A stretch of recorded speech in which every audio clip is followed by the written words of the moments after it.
What is up, everyone? This is Jordan from the Undergrad Survival Guide. Today we have a very special guest, Khalid. I've seen your work. Actually, I knew your work before I knew you. I saw Ignite around Instagram. I'm like, why is my content not as good as this? Yeah. I found out that Osman was making the content, and then I was like, okay, maybe I feel a bit better. Don't worry. It's not me at all. I've Osman. There's another person on my team there. Absolute geniuses with Canva. So it's like they do all the hard work. I don't do it. I love that. But yeah, I saw it all, and then Osman's like, nah, like he didn't even run it. He said that you do what's it like, networking events and all this different stuff. I'm like, that's crazy, man. Yeah, no, I'm just trying. Like, I try to do some stuff. Like, just want to help. But obviously, we can get into more detail. But essentially, it's just an outlet of me trying to help people, but on a kind of a bigger scale, if that makes sense. But it's been a really great experience. Like, just that feeling, like just knowing that you've helped people and people actually find it useful every time. So it's like, I'm still trying to get bigger and bigger. Like, we haven't, like, well, I want to see this as like a long-term thing, like a big thing going for like 10 plus years, but we'll see if it lasts that long, isn't it? Still just a start, still beginning, but a long way to go for us. Yeah, I hear it, man. I hear it. I'm going to ask you like more questions on it as we go on, but I think a good place to start is like, you know, who are you? Obviously you went to UCL, but like, what was your uni like? How you been since graduating? No problem. Yeah, thank you for that. And I think, yeah, that makes sense. I'll give a quick introduction as well. So, hi everyone, my name is Khalid, 23 years old. I just recently graduated, with a master's in chemical engineering from UCL, or University College London. So I graduated last summer and I've been on a kind of a break since then. And so yeah, my uni experience, like, so it wasn't kind of the typical kind of moving out experience. So like, I don't live too far from there, so just kind of lived at home and just traveled to uni. So it felt more like, school / college than other uni. I know, like, for example, New York's uni experience was more like, traditional uni experience. So my one, but I've really enjoyed it. Like, it makes some amazing people. And I think that's what I'm most surprised about, I can't lie, because when I remember going into uni, like before starting uni, I think, UCL, this kind of top uni. I thought, I know it would have a lot of international people, so it kind of felt a bit intimidating as well, because I've always been in an environment where it's like, you go to your local school, college, whatever, so you're surrounded by people you're kind of more familiar with, or London people. But it's the first time I've been to a place where it's such a diverse range of people from around the world. But then I still managed to find, like, people like me as well as new people. And then that kind of combination was like such a great feeling. And I thought, another thing was what I remember thinking was, sometimes you get this kind of stereotypical, or some unis are really like workaholic, or like, no social kind of vibes at all. Which some unis are, not gonna lie, and UCL kind of is in terms of like work kind of ethic. But the thing is, the social side of it was what surprised me. So that's something I really took away from uni. But the thing is, it was very hard. Like, it's been a long 4 years in my life. And like, if you talk to any person that studies chemical engineering at UCL, every single one of them will say they hate it. I would say, for me, any personally, it was more of a love-hate relationship where, I still enjoy the kind of the sciences, like the maths element of it. But sometimes, man, they put the hell they put you through. Like, it's not like, I remember second year was my worst period. I think, like, it's absolutely horrible. But I managed to survive it. I'm here. I am now on a podcast talking about it at the end of it. So it's been that's a really great feeling. So, don't regret it at all. Don't regret it at all. But yeah, that's a bit about, kind of me. And, but yeah, just been kind of on a break since, but I will soon be, joining the workforce soon. By the time I think maybe this podcast kind of release and stuff, maybe I'll actually be working, and I'll be entering the consulting industry very soon. But that's a little bit about me, and I guess we could talk more about my uni experience as well, in more detail as well. Yeah, we'll come into it. Fam, I remember when I was applying to engineering, I was like, because obviously there are so many disciplines. I myself, I do engineering maths, which is kind of like general. But I saw like bioengineering, like chemical engineering, all these like niche ones. I was like, there's no way anyone can enjoy that just ever.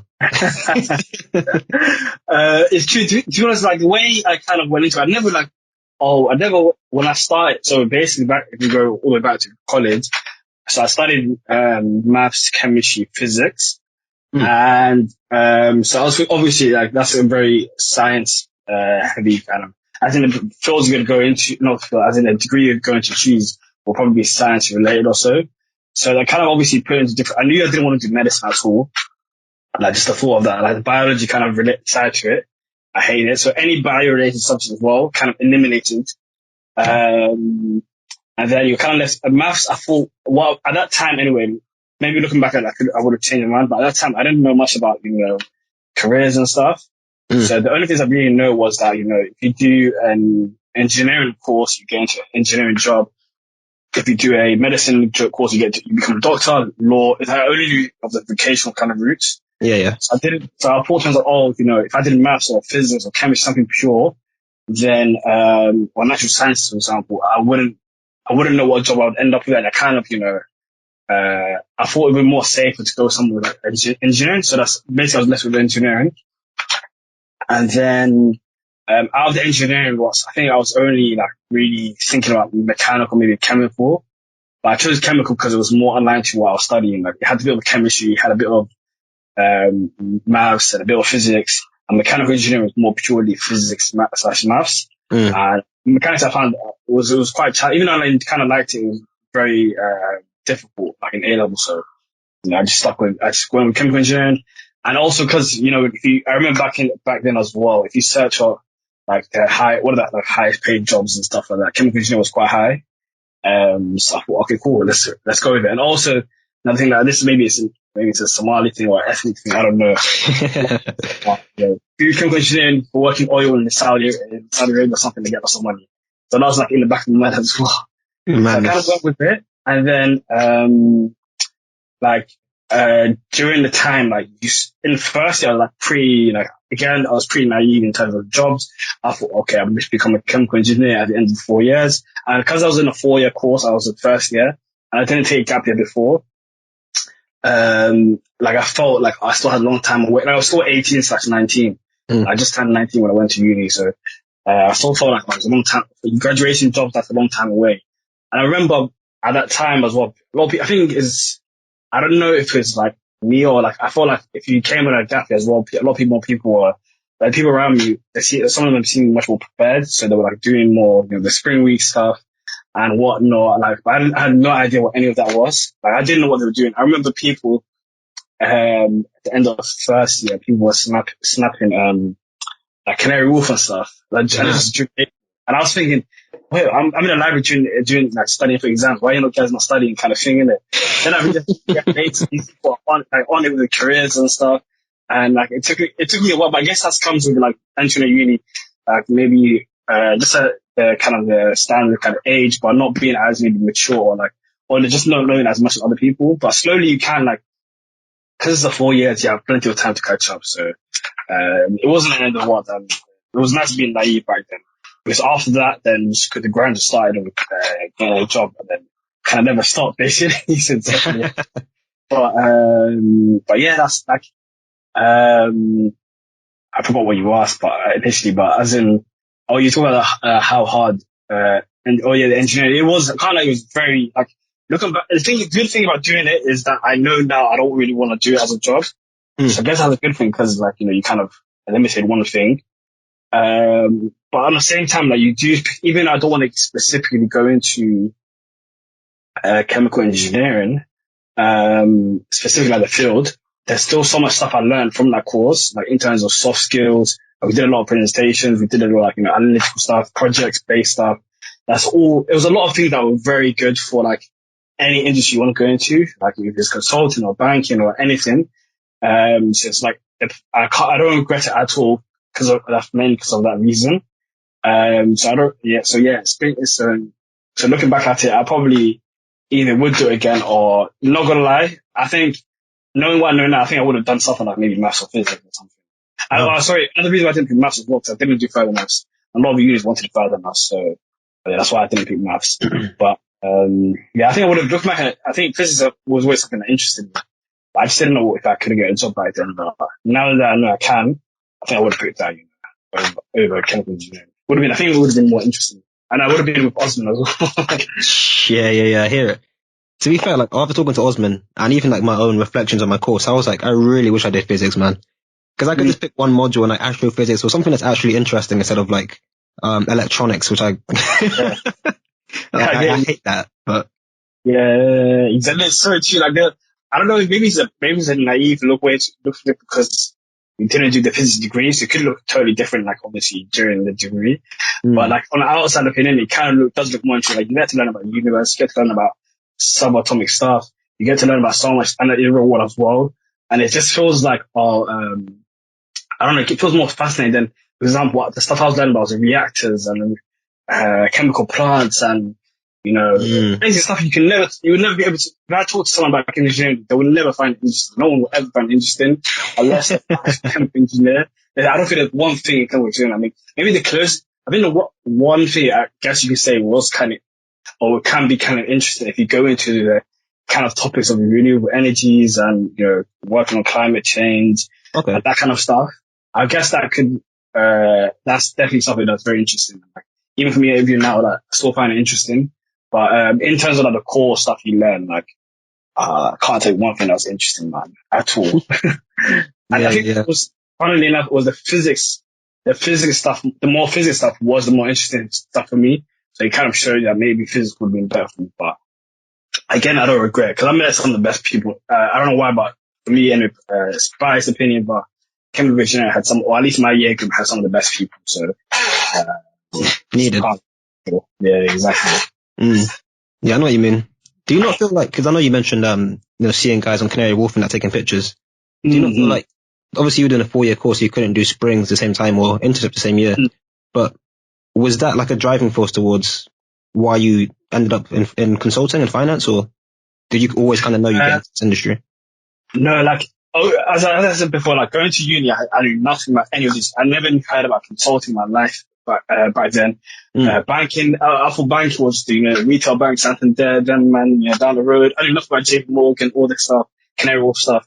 And like, I knew obviously about tech somewhat, like you can get software engineering. By that time, I really struggled with my coding and stuff. I did a computing back in AS level. So at that time, I thought that wasn't for me as well. So going in, I had no idea about any of these jobs. And then the one thing like UCL, which is a good and a bad thing, is that it's very competitive. I'm very like career orientated, which is kind of like when I say bad, it's not really bad, but it's kind of lots of pressure because eventually everyone is kind of like not forced into, but it's like everyone kind of does the similar things.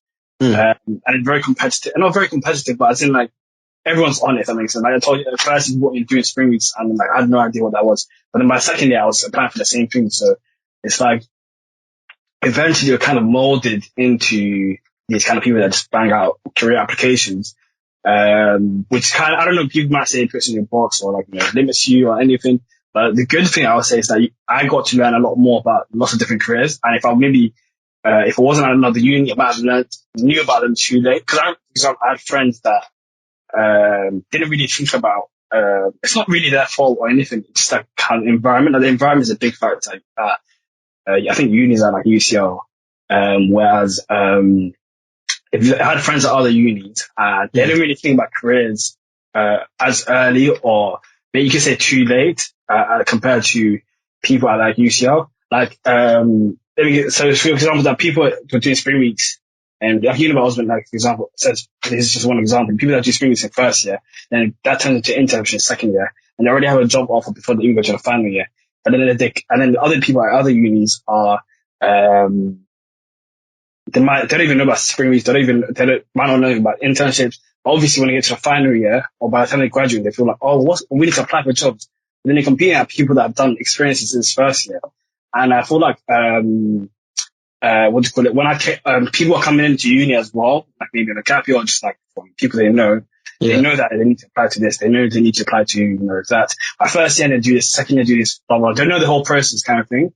And then I got lucky, because I had no idea about the process, but you'd kind of learn it through friends and also just through general like kind of osmosis of things around the environment around you. Mm. You need to be applying for this stuff, and then it helps you put you at an advantage when you're applying for internships and jobs because you have all these experience, you have a strong CV, you know how to make a CV, you know how to do all this, you can ask your friends. It's very career oriented if you look in the right areas, I think. And then, so I kind of got lucky. Like, for me, anyway, it was beneficial. And, like, looking back at it, I wouldn't have had done a consulting intern. I wouldn't have had that consulting job lined up. Like, because I didn't even know about consulting before uni. So life could have been a lot different. I think eventually uni would end up at the same place, but it can do it a lot faster, place. Like, I got into my final year with a job offer already. So, like, I was a lot blessed. That's only because I knew about it because of the people around me and people, the kind of environment. And that's kind of one of the major reasons, or maybe reason as to why I started the Ignite Network, was to kind of take that environment and then hopefully apply it everywhere else. Because the thing is, yeah, everyone, it's not, when I was telling you about the kind of friends I had at other unis, it's not like they were, lazy or, they didn't want to work, apply for jobs and stuff. It's like they just, and the main reason they don't know is because for some reason the environment they're in, like it's not as career focused, or they're not as on it, or they're not as like motivated, maybe, I don't know. And then, but you compare it to people like if you go to these company events, right? All the people at the company events, right? It's not even like UCL, it's Cambridge, Oxford, there's LSE, Imperial, and that's a majority of Warwick or kind of these top unis almost. And it shows at every event you go to, they're just filled with these kind of people. And that kind of leads to, obviously, all the people that get the jobs or the top jobs are these kind of people. But then, so I wanted to kind of, going in, if I went to another uni, I might not have been in the same position. So I wanted to kind of take that from UCL and hopefully, that environment kind of being as knowing, I think the major thing is just the the awareness of what's out there. That's one major thing. Also kind of that little bit of motivation, because if you know something and if you get pushed slightly into something, then that will it's like training wheels. You can just go on and do it yourself. But if you don't have the initial kind of awareness and you don't have the kind of initial push, then you're not going to apply for anything and you're not going to do anything. So I wanted to create the Ignite Network to hopefully kind of balance that playing field for everyone. And I feel like that's like seeing since we've kind of opened up for everyone, and you see the people that sign up, they're mostly people not from these units, if that makes sense. The people from, I didn't read it. I thought, okay, if I launch this, I'm from UCL, majority would be UCL. There won't be much people from elsewhere. And even though UCL is if you look at membership base, obviously the highest number of people with UCL, but that's just the people around me. If I spread it around, they will see it first. But everyone else, that's like, 10th of the people. And everyone else are from people from all over the UK, from all these different unis and stuff. So it shows that there is a need for something like that as well. And what's funny enough, if you go to there's other organizations, I'm not saying they're bad or anything, they're doing great things. But even those organizations are dominated by people from certain unis. And then, so it's kind of just still feeding that cycle. Just the top unis already know what they're doing and they're getting more help. And then, you kind of led into top jobs. Let's help else. So then that's how, it's kind of funny. I kind of led to Ignite straight away, but that's how I got led to, launching the Ignite Network anyway. But, I don't regret at all because it does put any advantages being in that environment. And I feel like there is more benefits than kind of, the disadvantages. But it's definitely helped me a lot, not gonna lie. Just being in that surrounding, because I learned so much from other people, a ton. Everything I know, everything I even give advice back to, sometimes I tweet stuff and post articles, everything, that's all I learned from other people. So, from other people. So it's can't complain, I just want to give it back to everyone else. Yeah, I hear you. I guess I've got two different ways I want to take this. I'll ask you both questions at the same time, just okay. So you can see where it goes. On one side, I was going to say I imagine being in London and seeing the corporate presence, I guess maybe that I want to know a bit on your thoughts towards like whether that influenced not just you, but also other students, especially in unis in and around London, towards, making that corporate applications. But then Yeah. I was also thinking, as you're talking about Ignite, like, to be fair, you kind of touched on it as well, but how come you started Ignite instead of maybe like putting more, I don't know, maybe like becoming a mentor with like Upreach, SEO, Rare, one of these other Yeah. organizations?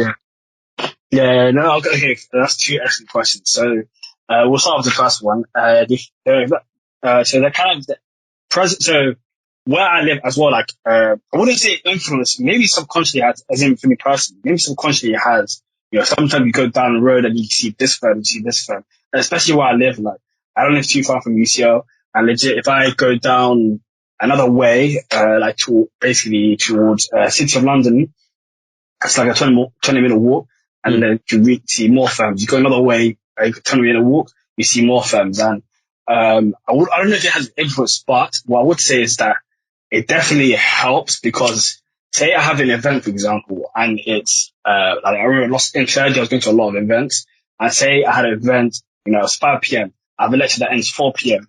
But the event is in a place that's down the road. It's legit down the road from UCL sometimes, or it's like a 10-minute walk, or sometimes it's a 15-minute train ride. Now that kind of advantage, not gonna lie, of like being around so many, and they're all their big offices, it's their main offices.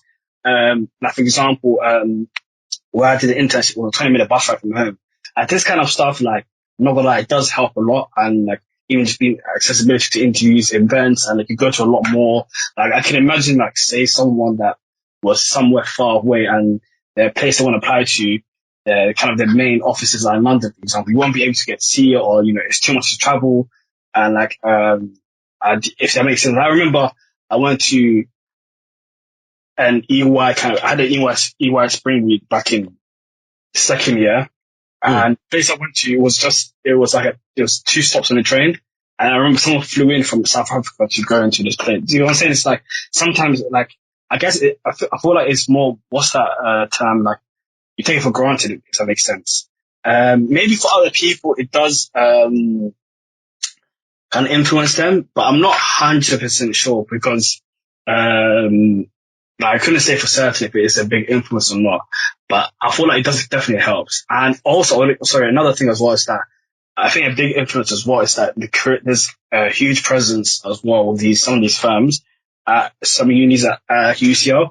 I think it gets bigger and bigger presence how you go to like Cambridge and Oxford and stuff. So, like, I guess every uni has this, but every year when like near the beginning of the academic year, we have big kind of like what to do? I don't know what they call it, but basically events that are like do they call it? Like, it's like a whole day, no, sorry, whole evening, afternoon slash, but all big basically all big companies, like all the companies you can think of in a certain industry. For example, one day will be consulting, or one day will be tech, or one day it will be banking, or etc. I don't know, of course, I can't speak for every uni. I don't know how it works every uni, but I just remember that happens every year. And also there's so much events, like little sites. Sometimes it's like I'll go on the UCL career website and I'll see like a little breakfast with this company or afternoon with this company. And it's just obscure things that like, that happen so many times with so many different companies. So I feel like that itself, I guess maybe one thing could be the London side to it.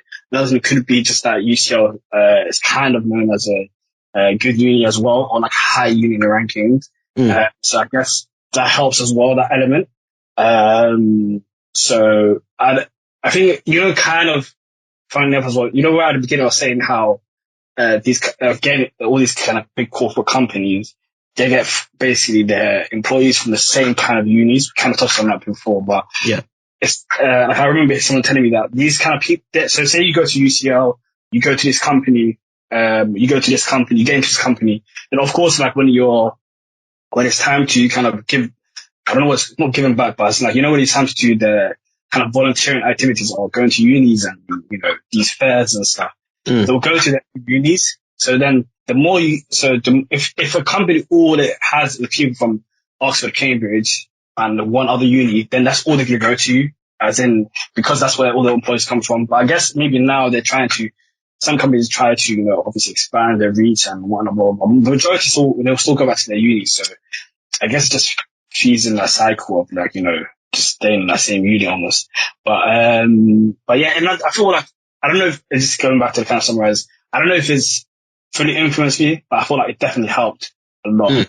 And it's something I took for granted 100%. Just that privilege of being surrounded by like every firm you can imagine, like in your kind of locality. But, but yeah, we can go into, I don't know, hopefully that answers your question. But, Yeah, no, I think more about it because like in Bristol, I walk around town, you see there's KPMG around, there's Hargreaves Lansdowne, another financial corporation, but other than that, like there's not, at least as far as I can tell, there's nothing really going on. And it's interesting how careers fairs and stuff like that, because my friend was telling me, I think she went UCL or maybe LSE, one of the London unis, and she did law. She was saying like I spoke to like a higher up lawyer who's got like 20 years experience, blah blah blah. And I guess because the firms are local, you actually get not necessarily relevant, but people that are higher up are more likely to come down. Whereas in Bristol, it's like HR or like, I was an intern 3 years ago. I'm just like helping out, campus ambassadors. I think the quality of people you get to talk to is a bit different as well. I don't know if that's different to other people. Maybe that's just my Bristol experience. Yeah. I feel like, that's true. Like, that's something I can't really, again, speak on too much, but then it does kind of make sense. Like, if London is their headquarters, then all the big bosses will probably be there. And then they'll be more likely if they're going to an event, they'll be more likely to go to a London uni compared to a uni out of London. It does, like, I can totally see that happening. To be honest, I don't know for me personally, because I haven't been to the most, like, that many events. I can't, and when I saw like a big person, like a big, kind of director or something, I don't know. But I feel like it definitely does happen. And I feel like, it definitely does make sense. I can totally see that happen. Mm-hmm. Yeah, that's fair. No, yeah, so true. No, I was gonna say, do you want me to go back to the other question, or should we carry on talking about this question? Yeah. Like, I guess transition to the other question, like, just in case you forgot, or anyone listening forgot what to do with, like, whether, I can't even remember, even I forgot what I was saying. It was about, you said how come you wanted to start Ignite rather than being like supporting mentor or something, right? Okay, cool. Yeah. I might as well start on should I say how I started Ignite? That will answer that question. So basically, okay, so so basically before uni started, I've always been in the kind of like, all the jobs I had, up until that internship, any job I had outside of internship has been about helping young people. So I had a tutoring job before uni, and I kind of went to uni. I also did like a student ambassador role, which is kind of like mentoring like young, secondary school kids into uni. So every job I've had have basically been helping someone in some sort of capacity.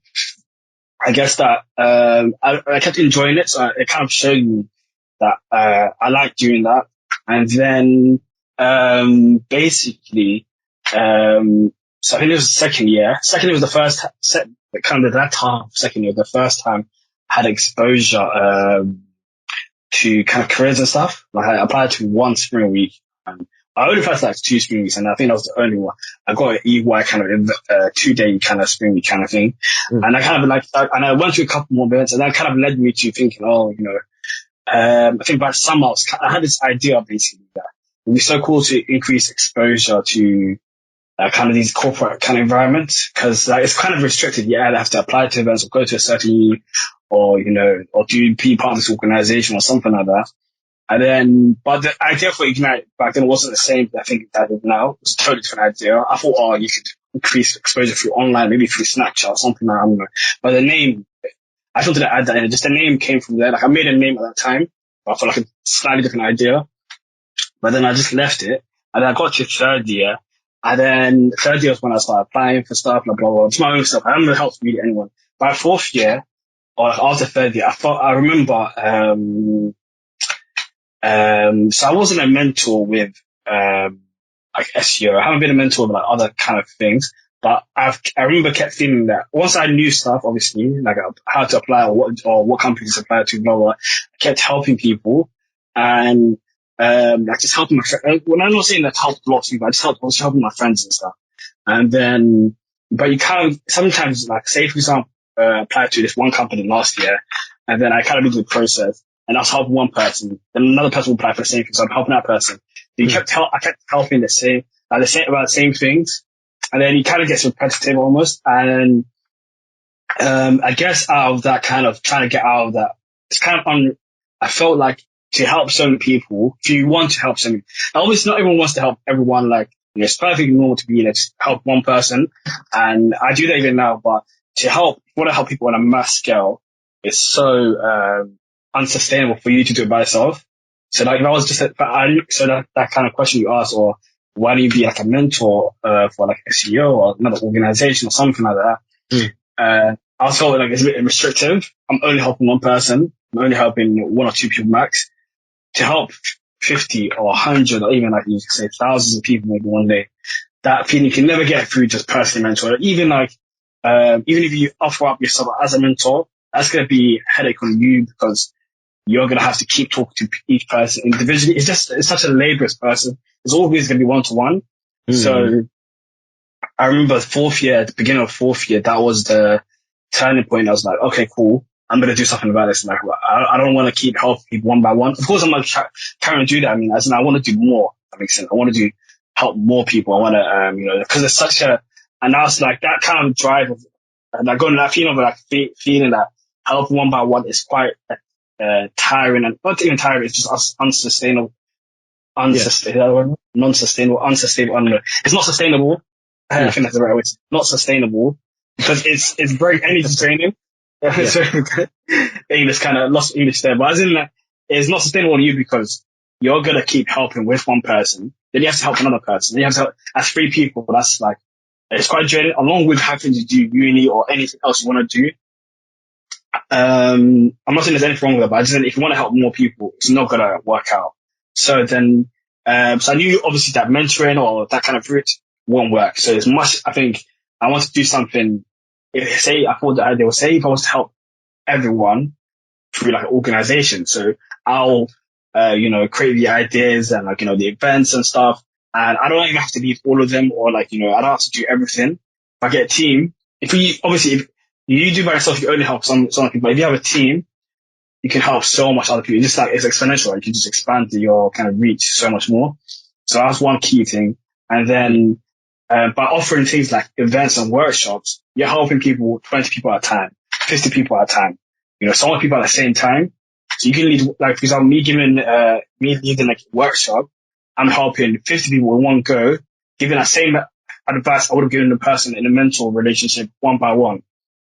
So already you're scaling up just by one workshop. Say you want to do multiple workshops across a year, and you're not only the only one doing workshops, other people are doing workshops and other people are doing events, and you're bringing other people down. Now, like the kind of the creativity and the kind of the whole scale of it is a total different ballgame compared to that mentor relationship. So I thought it was so much more advantageous to do something like Ignite compared to just being a simple mentor. And then also that what I referred to earlier, that feeling of it's almost unfair the advantage sometimes people have at unis like UCL. Because people like go to unis like UCL, LSE, these kind of unis, it's like they're so on it and they're so knowledgeable about how to do a process. They know how to do their CVs. They know, what to apply for. They know when applications open and close, which companies apply for, which not, all this stuff. And then, but if I was to talk to my friends from other unis, like kind of the skill gap and the knowledge gap is so big. And that's why a lot of times, like, it's these people from these unis that are getting their jobs, or at least the jobs at some of these top companies anyway, because they're so limited in their places. So therefore I was like, cool, we're going to do something about this. I want to help more people. And there's such a, big need for this kind of help, especially for people, it was even worse for people from like minority ethnic backgrounds. So people like me basically, because, for example, when I came in, I had no older siblings, my parents weren't born here. So like everything I'm learning is like, I'm learning from other people, I'm learning by myself. So I wanted to kind of target people like me essentially, like people that came to uni that had no idea.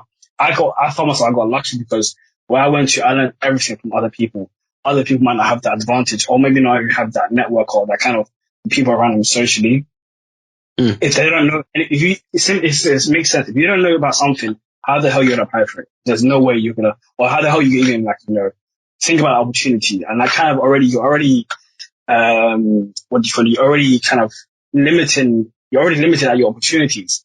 Because, for example, say I didn't know about consulting, or say I didn't know about investment banking, and I just applied for engineering jobs, then I might not have found about a whole other field that I could have liked, or even found better, if that makes sense. So that was kind of the key drivers in setting up Ignite. And then I found people, as in my friends anyway, but they all felt the same, because we're all, obviously some of us were in the same uni, some people are not from the same uni, but as in like they all felt the same kind of need, that there was a need. But however, anyway, as in like, of course, I don't know, obviously, maybe it's my head, for example, maybe, I don't know, maybe this is not something everyone needs. But essentially, so I was like, okay, I couldn't make it up all my own, maybe just for me personally. But as in, so that's how it started. But I said to myself, let's start it at UCL only. So let's do stuff at UCL and then see how it goes. Because I was like, even at a top uni like UCL, and I was telling them so much about the environment and, you know, everyone being on it and stuff. Technically, not gonna lie, that's a bit of an exaggeration. It's not the same case for everyone. Like, I feel like I got even more lucky just because of the people around me, they were on it. That makes sense. A lot of friendship groups and a lot of groups in UCL are like, or a lot of circles, they are on it. But definitely, say you didn't have a big group of friends, or say you came to uni and your course just happened, like you didn't bond with everyone, so you don't have as many friends. Or, for example, some people are just more quiet and a bit more, there's a lot of people that don't really chill at uni. They just, you know, go to uni to study and go home because they think that's the most important thing, right? But then a lot of those kind of people, then they don't know about opportunities as well. They're not aware of this kind of stuff. So they're kind of like missing out on all these kind of environmental factors to kind of push them to apply for this stuff.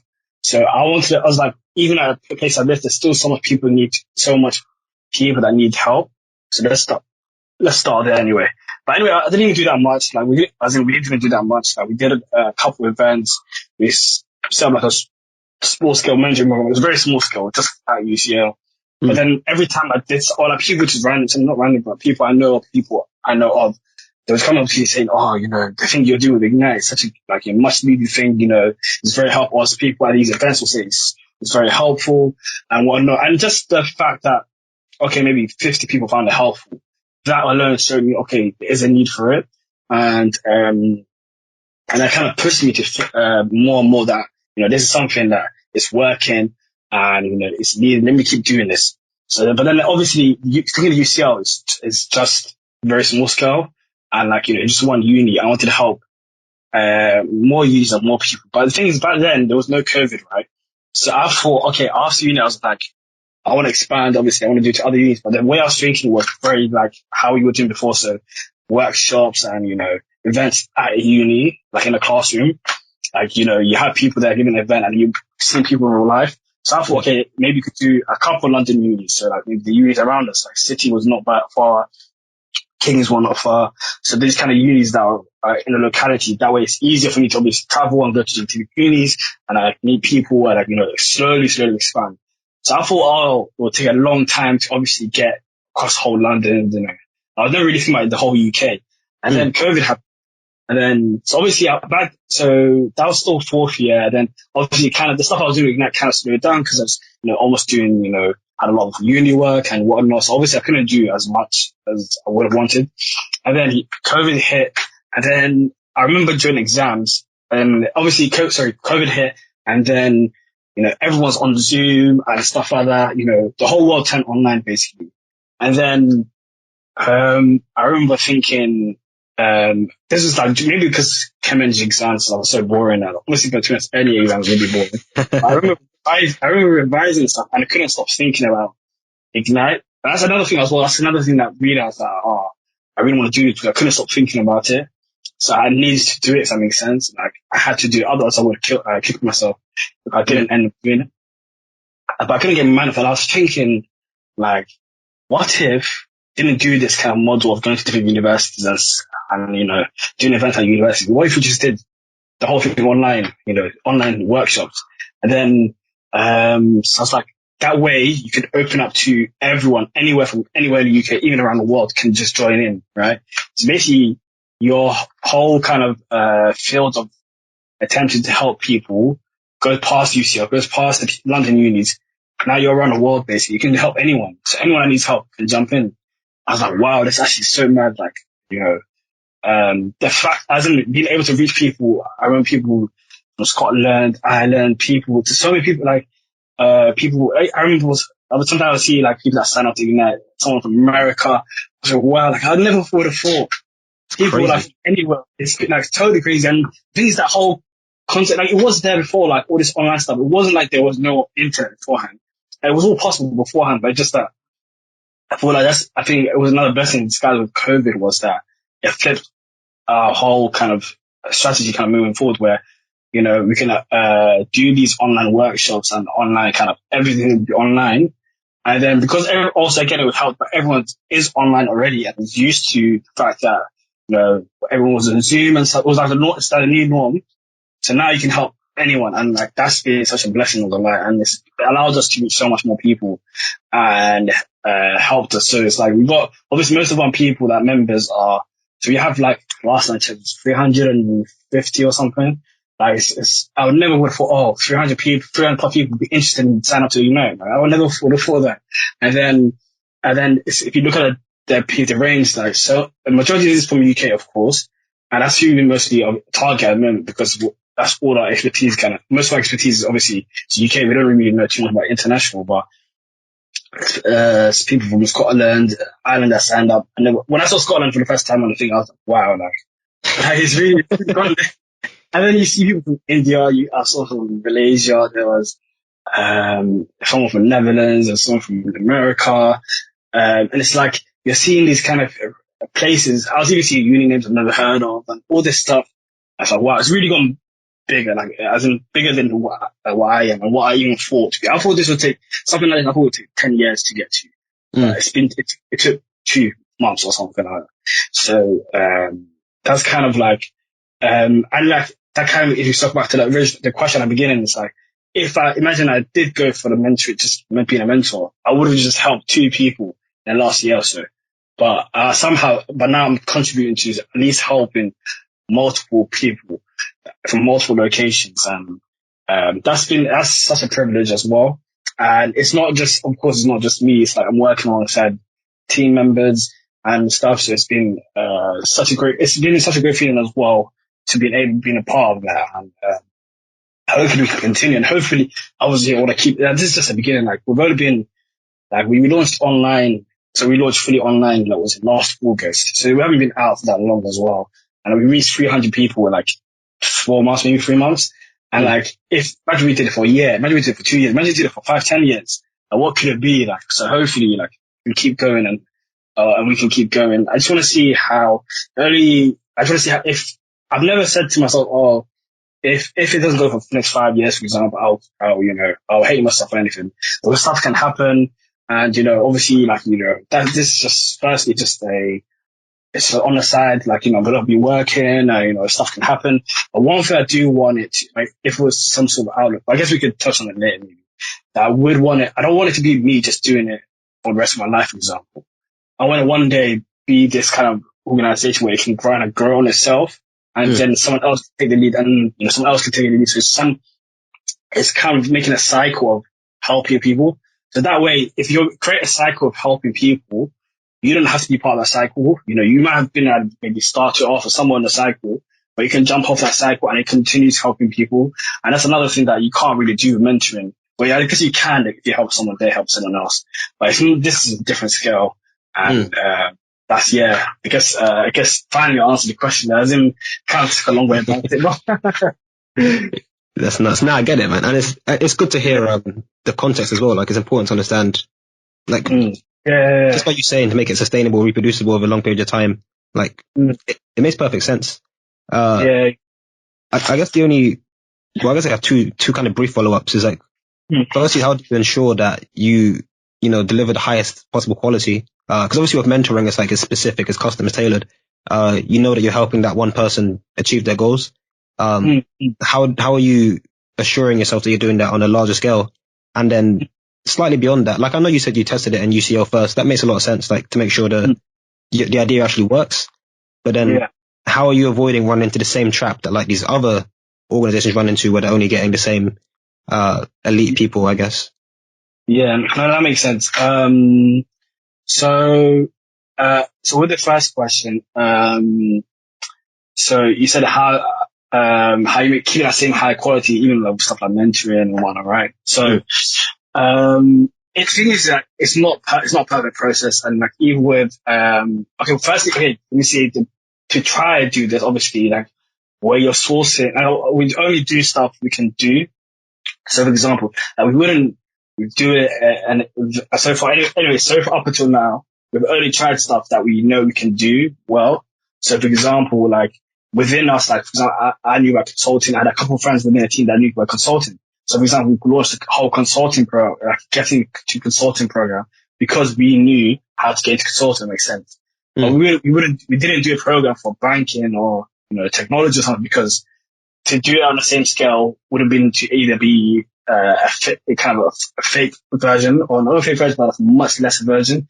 I wouldn't be authentic, not authentic, but it's like we won't be authentic to ourselves in that quality we were given with the consultant. Like it's quite high quality because we knew what we were doing almost, if that makes sense. Like if we know what we're doing, we can give it well, we can train people well. But with other programs, I don't want it to be like just do it for the sake of doing it. Otherwise, firstly, you can't. Where's the knowledge coming from? It'll be too difficult for you, and you won't be given a good experience to other people. And I never want to be seen as, I think one of the worst things I didn't want to be seen or do it as just doing it for the sake of doing, just doing it for the sake of doing it. And just image, or just even like stacking up members and whatnot. But I genuinely want to just help people. So I didn't really care about numbers. Like I didn't really have a target of like get 300 people. That just happened. I just wanted to, effectively help you. So, for example, we ran CV workshops because we knew how to do CVs. We ran different workshops. We only did stuff we knew how to do.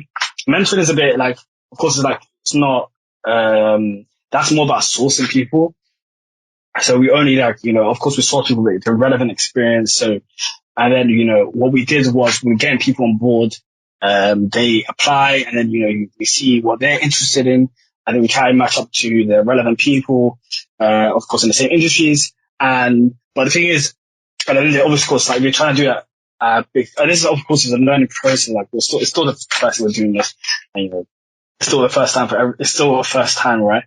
But like, it's not be perfect. Sometimes, maybe the mentor might have ghosted, or maybe the mentee has ghosted, or like, what I'm saying? It's just come up, but I think on a obviously overall scale, it's been very well so far. But it's still there's so much room to improve, and I think, of course, like that fact that we don't want to do events that or workshops that we're not able to do. Things that I didn't think it's needed. It's needed to have these banking or other industries and stuff. So we want to expand, but that's still obviously it's going to happen. Hopefully, maybe bringing people on board.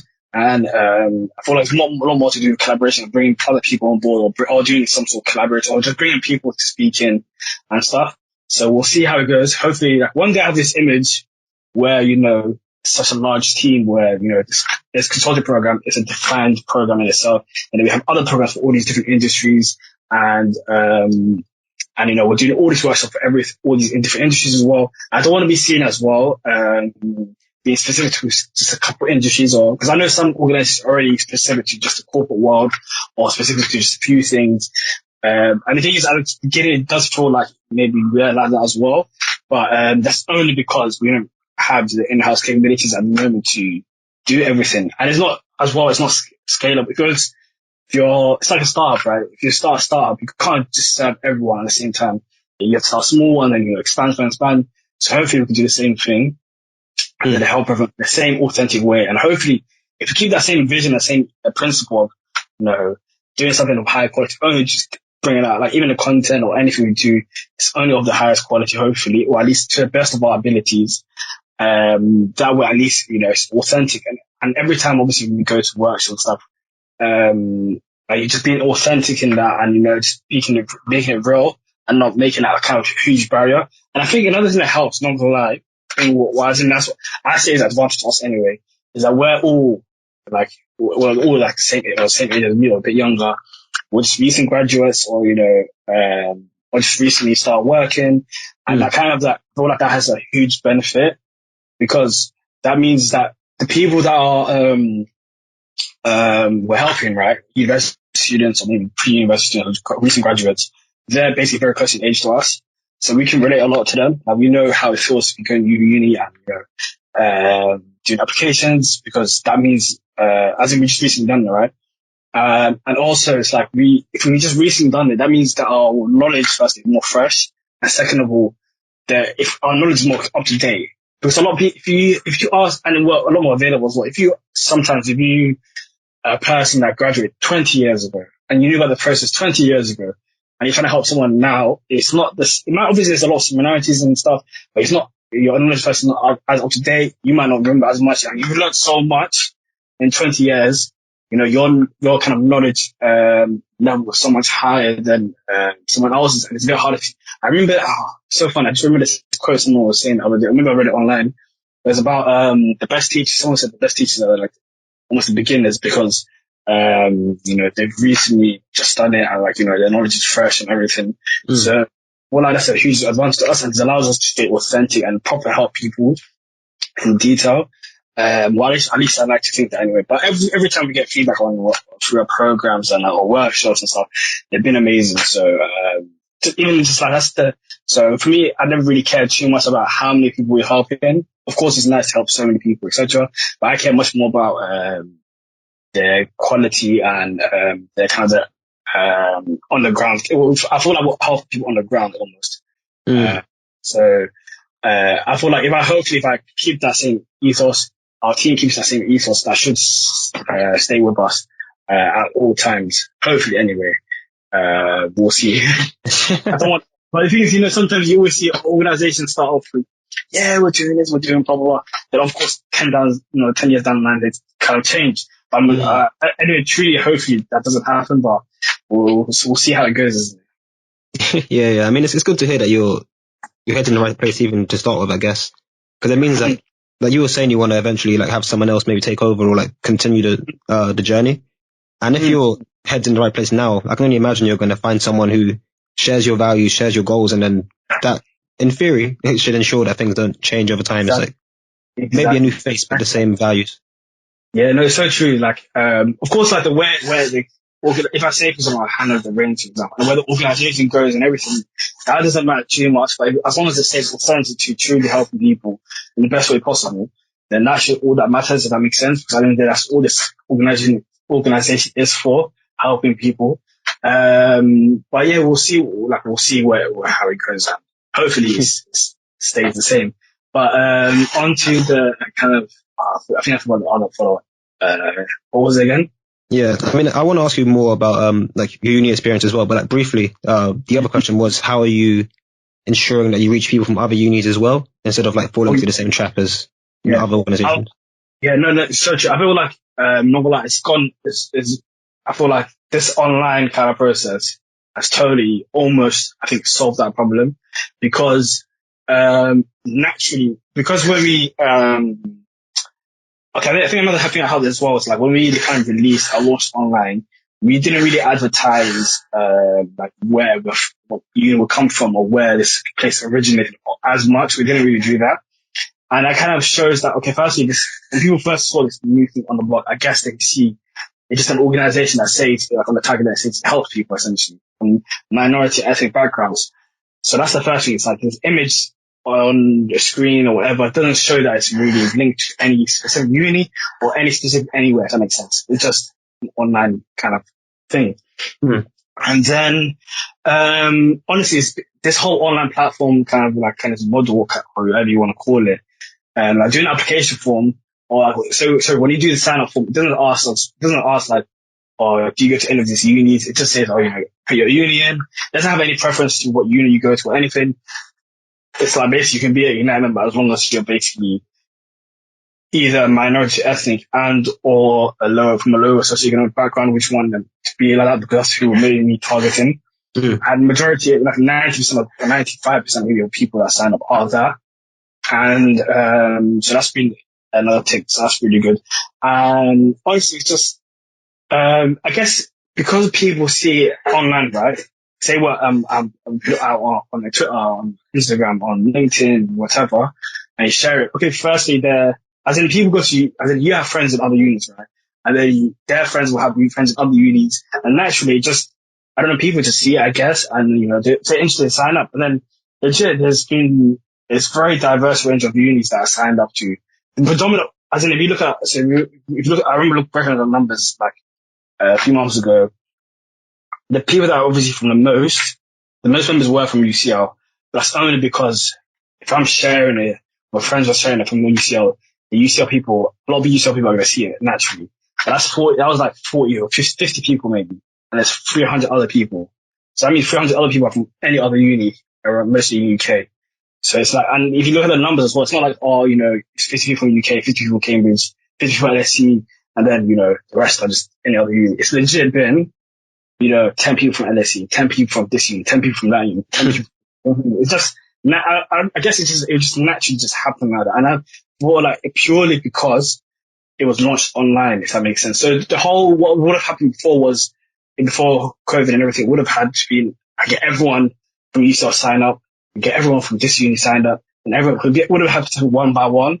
Would have taken so much longer. I would have been, again, dominated naturally to certain unis because that's the uni, the local area, that's the people uni that I know people, for example. But because of this online kind of problem, it just felt like every uni is in the same playing field and anyone can just apply for it. And we didn't have any restrictions, so I guess that's a good thing. I don't know if you need certain organizations to do that, but when people apply or become a member or anything, there's no restrictions whatsoever to wherever you come from.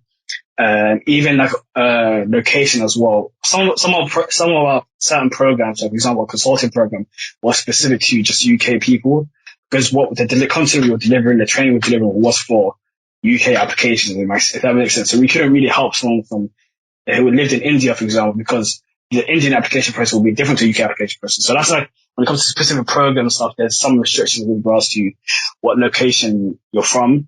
But in general, our events are general, so they are open to anyone from anywhere, as long as you go to, what do you call it?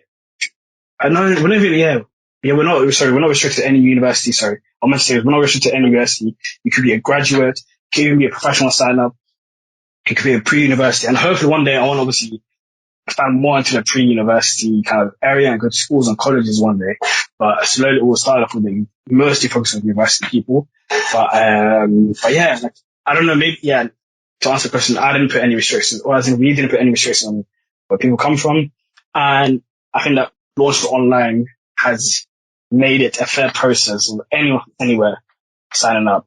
And because we weren't, another thing as well is that, certain organizations, when they were advertised, maybe because it started a long time ago, they were advertised, maybe they had to go to certain unis. Or maybe naturally they started with certain unis because they knew there were, maybe, because not gonna lie, when you apply for companies, some companies do prefer people from certain universities. It's kind of, it is the way it is, it's a reality, but it is a bit unfair as well because what if there's talented people from somewhere else, but just because they didn't get as high grade in A-levels, it's already restricted, so it's kind of a unfair bet. So these kind of organizations sometimes might target certain because they know they have a higher chance of getting in, and therefore it looks better than them if they get into a company, right?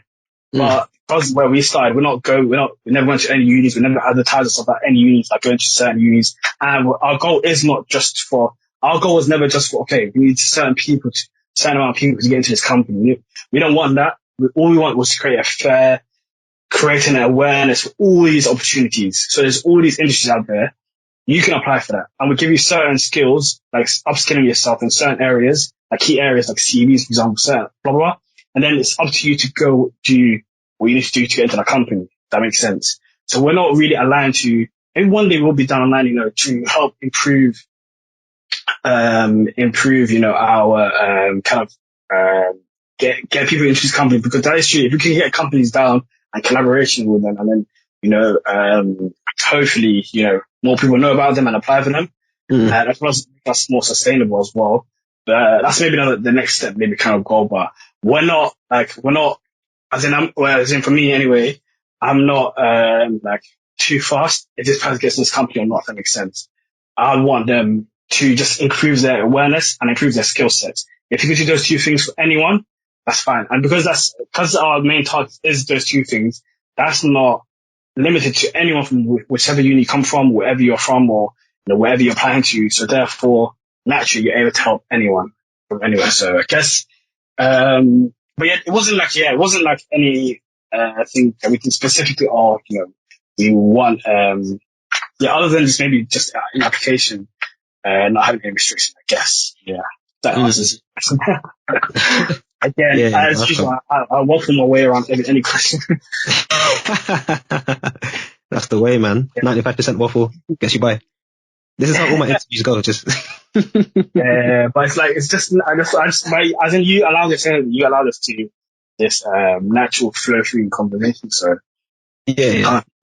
yeah. It's all important context. Yeah. It doesn't help in interviews though, like in actual interviews though. Like I've been told to be concise, so, waffling is not always the best thing. Yeah, it's true. But I guess if guys want to know more about that, they can sign up to your workshop.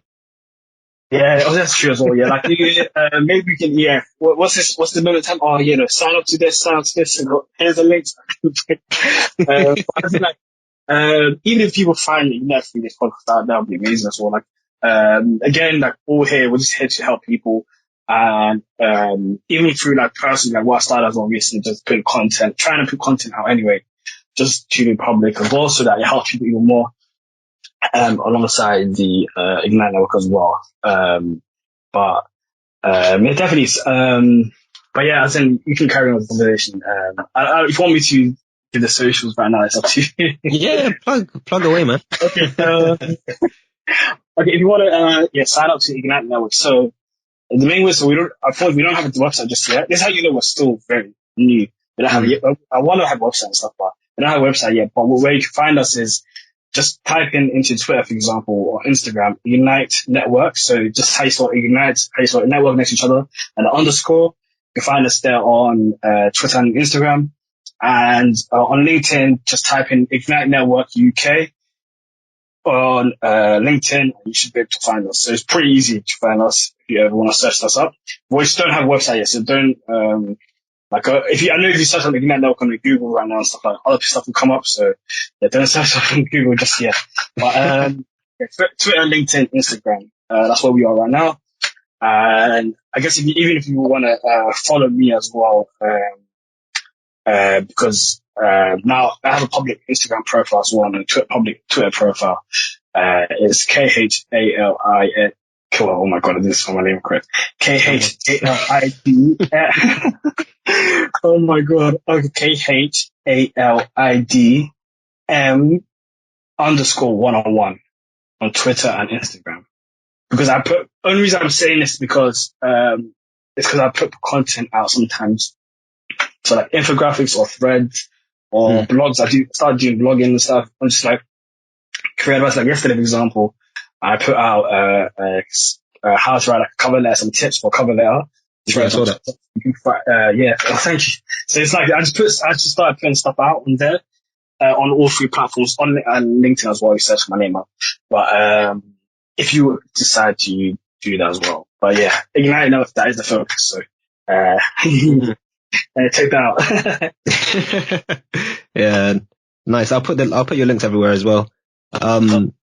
Appreciate it. I guess one like final question, kind of linking back to university more so, but I guess you can answer it in any way you want. I guess there are two parts to it. The first part is like, what is the most important thing you think you've learned? Again, be it from uni or general life experience within the last few years.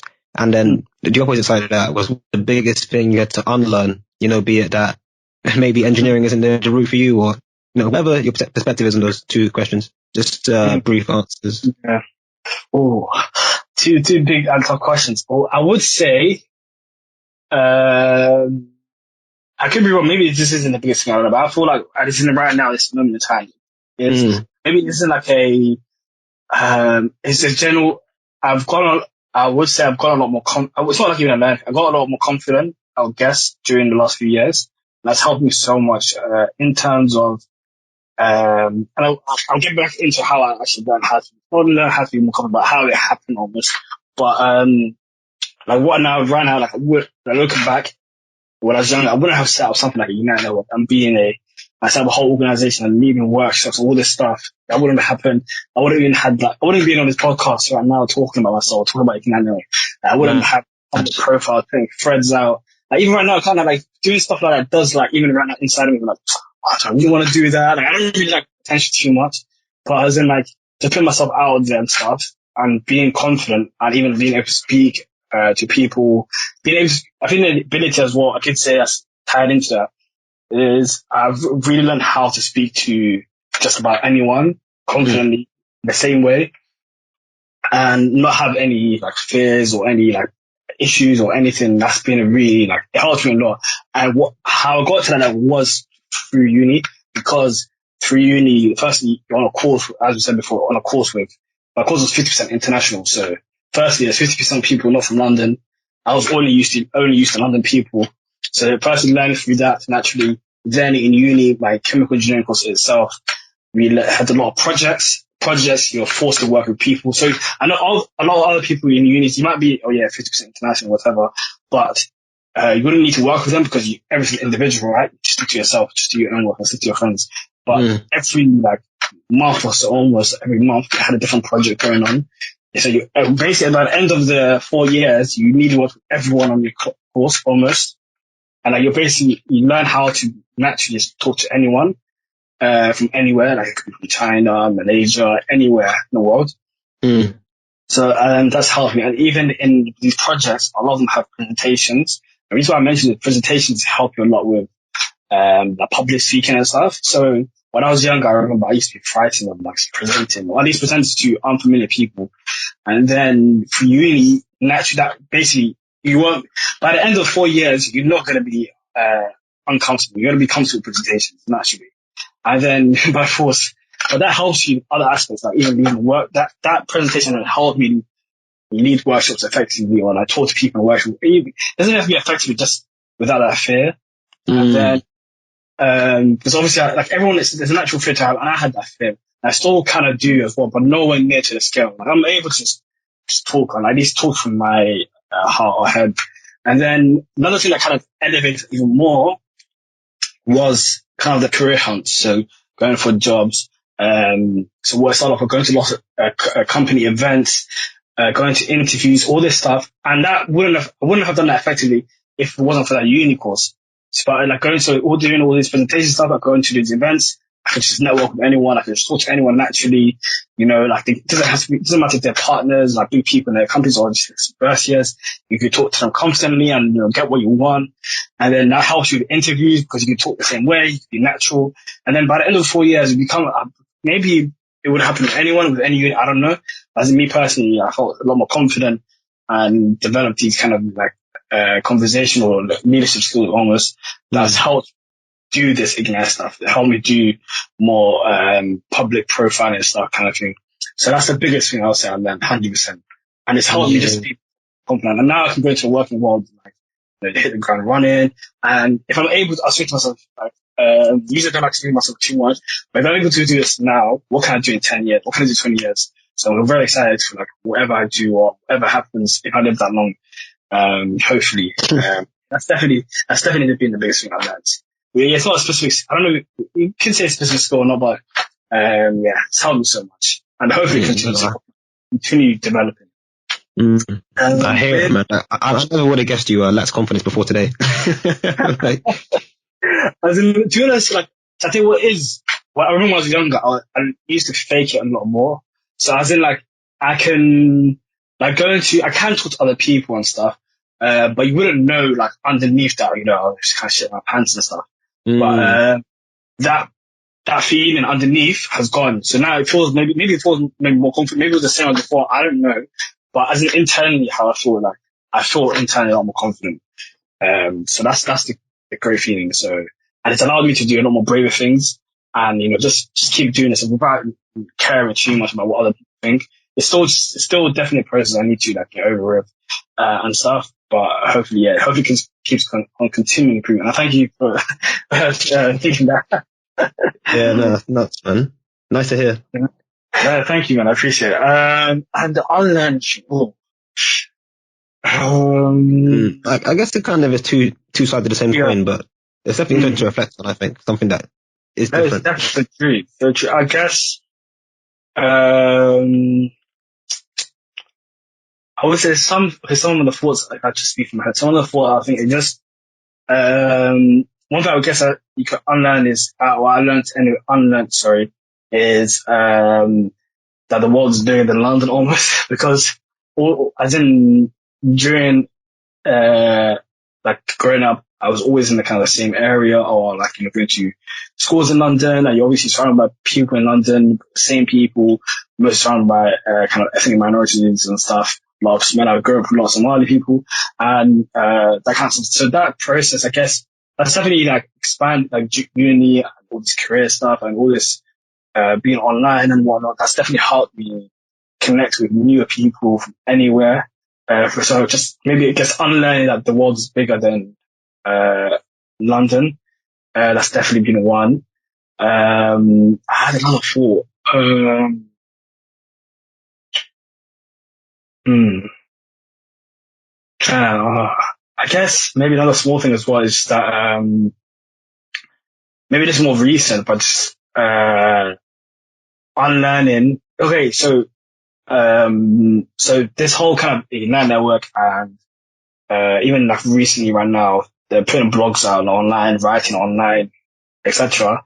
That I had to unlearn not being able to be not being public. So before, obviously everyone's used to just being your Twitter profile. Your Twitter profile is, yours, and it's surrounded by Twitter for your friends, Instagram, same thing, blah blah blah. But recently been trying to unlearn, how to be public online, and also just putting yourself out there, that process of putting yourself out there.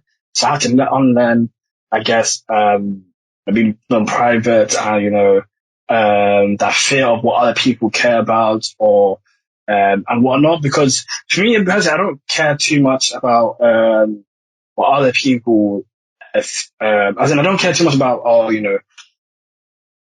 actually, wait. So when I put stuff online and stuff, what I don't like, the reason I don't really like it is because I feel like people think, oh, is this guy again?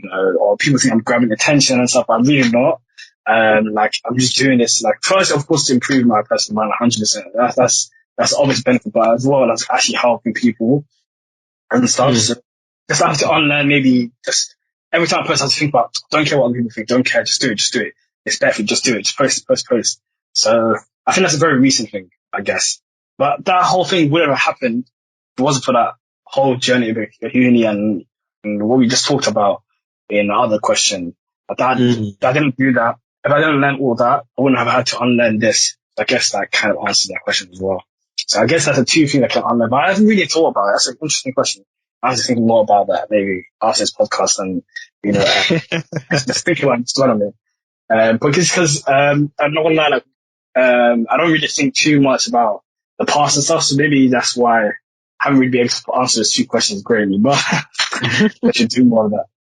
No, they're two solid answers, man. And I think the London thing's actually bigger than you make out, because like, even me myself, up until last year, I really thought like, I was born in London, I'm going to live there, I'm going to work there. In the last year or so, I've been thinking, I don't need to live here. Like the world is so much bigger than this. There's so many more opportunities out there, and there's so many better places. Like London is good, but it's not like, it's by no means perfect. It's cold, man. It's always cold in London. Why do you want to live in there? Especially, honestly, you're so right. Oh my god! Like when I was younger, I was like, yeah, man, I love London. London's my home. Lived in my whole life. I work here. Blah blah blah.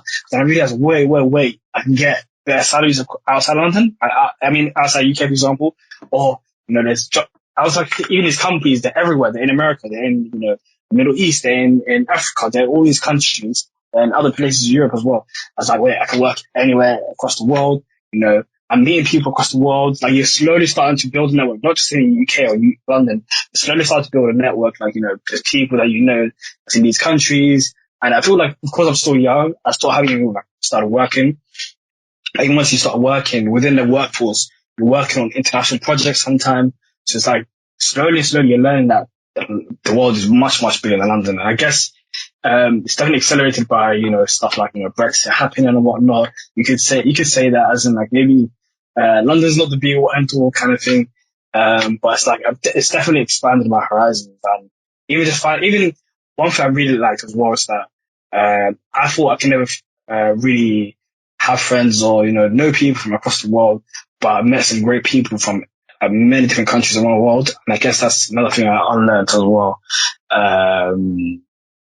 from this from this journey as well. So the future is exciting, man. That's one thing, man. I said it before, but yeah, the future is exciting. Yeah, word, man, word. I 100%. mean, I don't know. I'm gassed. That obviously 2020, 2021 is a bit strange because of COVID, but once this is Yeah. all over, man, great times ahead. Exactly, man, exactly. I realized one thing. I think it's also maybe a mentality thing as well. That even despite whatever that's happening right now, it could be COVID or it could be for your personal struggles. That the future does always look bright. If that makes sense. Overall, of course, there's always gonna be ups and downs. You're always gonna be on this the kind of roller coaster kind of ride. But things are always gonna get better. Like 2 years ago, I didn't know I'm a consultant, and now I'm about to start working consulting. Do you know what I'm saying? Years ago, I didn't know I was going to do something like Unite, but now I'm doing something like Unite. A year ago, I didn't know I was going to trying to be this public person on Instagram and LinkedIn and Twitter and stuff. But now I am. Things can change so quickly. I feel like that's another thing I learned. I could add it to another thing I learned. That things can change so quickly within a year or 2 years. So the future does look bright because if you could do so much change in just a few years, imagine what you could do in 10 years or 20. You don't know where you could be. And that's another reason why I don't really long-term plan, because so much can change in just a few years. So what's the point of plan for 10 years when you don't know what's going to, even what job will be in 10 years? Yeah, true.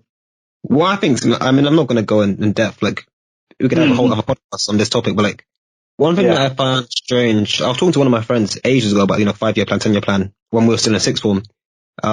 He called me not long ago saying, yeah, my girlfriend's pregnant. I was like, you could have had a 10-year plan and suddenly, you got 2 more legs coming. Like, there's nothing you can do.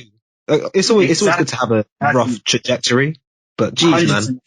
I agree. No, it's so true because I totally agree. Like if you want to have some sort of goal, okay, I want to at least by this age done this, or even it could be, reach this position, for example, or done something, at least that will keep you that kind of steady kind of overall trajectory. But the kind of the inner like year, almost year on year, like kind of like, I'm thinking like instead of going a straight line, it can be a roller coaster. You end up at the same destination. You don't know the exact route you're going to get to. Like you don't, like sometimes like getting a job, you'd be like, okay, by the end of the uni, I can get a job. But you don't know that you could get a job by the end of the uni. Like something might have happened, or, so many interviews, maybe you didn't know that much stuff, or maybe you were so bogged down with uni work that you couldn't prepare properly through the interview process and whatnot. But then when you graduated, 6 months down later, then you got a job.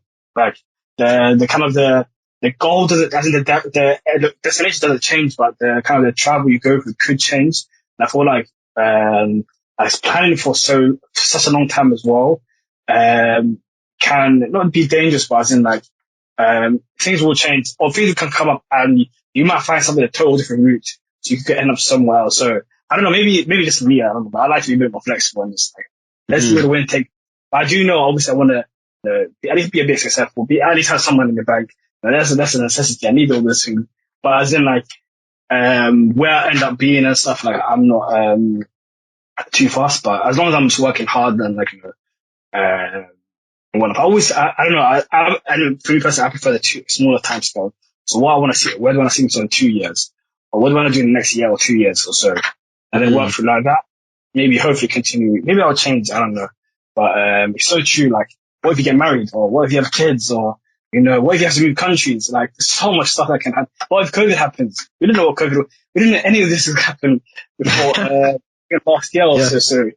So much stuff can change and, but yeah, whatever happens, we'd have to take it and, try, get over it and keep on going forward. Does that make sense? Yeah, honestly.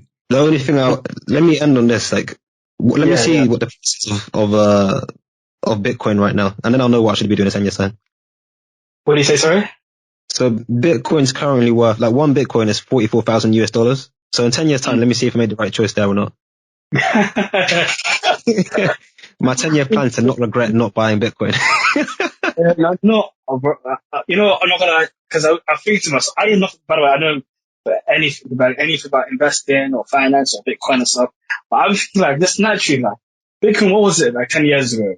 Like, what was it, like a pound or so? I don't know how much it was something very cheap, right? Like, as in, wait, 10 years ago, almost 10 years ago, 2011, 2010. Yeah, I'm pretty sure people buying Bitcoin for £10. I think when you see, when you see tweets and stories and stuff, like you see these kind of stuff, someone bought this much Bitcoin for this little amount, and that's worth this. So I'm thinking, okay, if that happened over 10 years, right?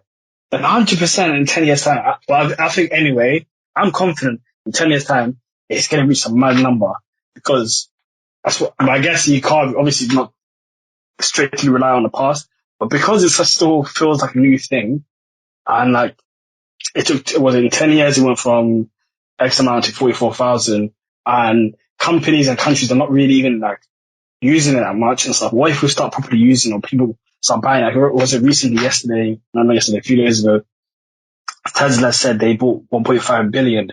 So what if all same happens? What if all these companies or countries start buying Bitcoin as well? Then 100% is going to go higher. So I feel like maybe I should take my own back. Maybe I should buy Bitcoin. I don't know. It's not something I could do at the moment anyway, even if I wanted to. But it's definitely something like, it's not, I'm not just thinking an investment. I'm just thinking like hypothetically that it seems logical to me anyway right now. But the thing is, you never know these things. Like, things can change, companies can go bankrupt, like, you know, who knows like where the future goes. That's one thing I think like, I learned a lot from uni. And you can never know what the future holds. But I feel like, yeah, you're right. Let's see in 10 years if Bitcoin, for you maybe see right, maybe for me it's also see, if I don't buy it now, I see 10 years, what it is, I might kick myself in the head, but we'll see. Damn, we're going to do this exact same interview in 10 years' time. We'll do 10 years later, this podcast, and we'll see if we made the right decision. Sick word, man. All right, that was a great interview, man. I got loads more questions, but that's going to have to wait till we're Bitcoin millionaires. But saying that, I'm looking forward to it. Just hit me up. I'm down to do it whenever.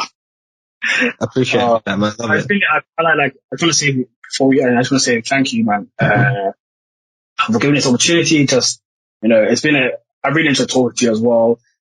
Just being able to just like, talk freely and everything, just about thoughts and important things that like in my life and everything. That's been such a great opportunity and pleasure as well.